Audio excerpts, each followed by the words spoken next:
নেত্রকোনার যে হাওর উপজেলাগুলি আছে যেখানে বড় ফসল হয় দ্রুত যেন সেইগুলি বাস্তবায়ন করা হয় আমরা সরকারের কাছে এবং নেত্রকোনা জেলা পানি উন্নয়ন বোর্ড কর্তৃপক্ষের কাছে আমরা দাবি জানাই। আমরা আমাদের যে সমস্যাগুলি চিহ্নিত করে সেগুলি বাস্তবায়নের জন্য আমরা দাঁড়িয়েছি। আমি মনে করি সরকার কাজটা খুব ত্বরান্বিত করবেন। আমি জেলা প্রশাসনের কাছে এই আবেদনটা রাখবো আপনারা সম্মানিত সভা করে কেন বিলম্ব হচ্ছে পিএইচসি গঠন করতে এবং কেন বাঁধ নির্মাণ। কারণ আমরা যদি বুড়ো ফসল যথাসময়ে আমরা করতে না পারি বা তারা না লাগাতে পারি ফসলটা পিছিয়ে গেলে অকাল বন্ধে আমরা নষ্ট হবে।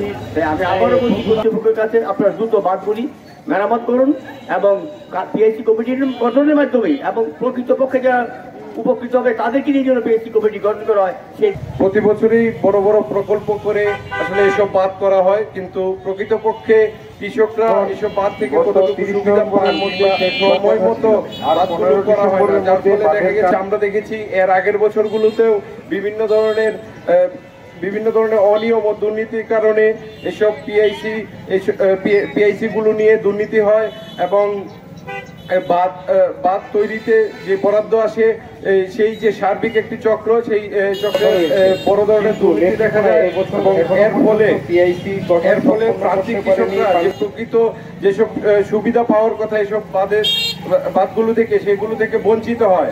আমরা এখানে দাঁড়িয়েছি হাওর রক্ষার জন্য। আমরা এই ভাটি এলাকার মানুষ ময়মনসিংহ থেকে শুরু করে সিলেট পর্যন্ত আমাদের হাওর বেষ্টিত এলাকা। এই এলাকা যদি আমাদের বাংলাদেশে ফসল উৎপাদন হয়, ধান উৎপাদন হয় আমাদের এই অঞ্চলে, আমরা কি দেখতে পাই?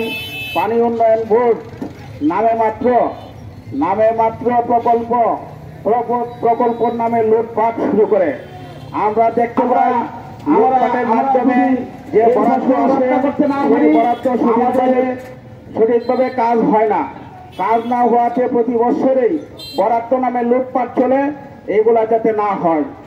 বেষ্টিত অঞ্চল প্রতি বছরে বন্যায় ফসল তলিয়ে যায়, যার দরুন পানি উন্নয়ন বোর্ড কর্তৃক ফেরিবাঁধ প্রায় 365 কিলোমিটার রাস্তা ফেরিবাঁধ আমাদের হয়। কিন্তু অত্যন্ত দুঃখের বিষয় আজকে আমাদের মানববন্ধন করতে হচ্ছে। মোহাম্মদ অলিউল্লাহ, আপনারা জানেন সারা দেশে বন্যা হয়েছে। এখন আমরা এই গরিব অঞ্চল, আমি সংশ্লিষ্ট কর্তৃপক্ষ ও জেলা প্রশাসক মহোদয়ের মাধ্যমে সমন্বয় করে অতি দ্রুত শুনানি নির্ধারণ করে পিআইসি কমিটি করে সঠিক কমিটি করার জন্য প্রকৃত কৃষকদের মাধ্যমে এবং যাতে লুটপাট না হয় সঠিক সময়ে কাজ শেষ করার জন্য 28শে ফেব্রুয়ারির মধ্যে কাজ শেষ করার জন্য আশা করি সংশ্লিষ্ট কর্তৃপক্ষ এই ফসল রক্ষা বাঁধ যথাসময়ে সম্পন্ন করে আমাদের কৃষকদের বাঁচাবেন।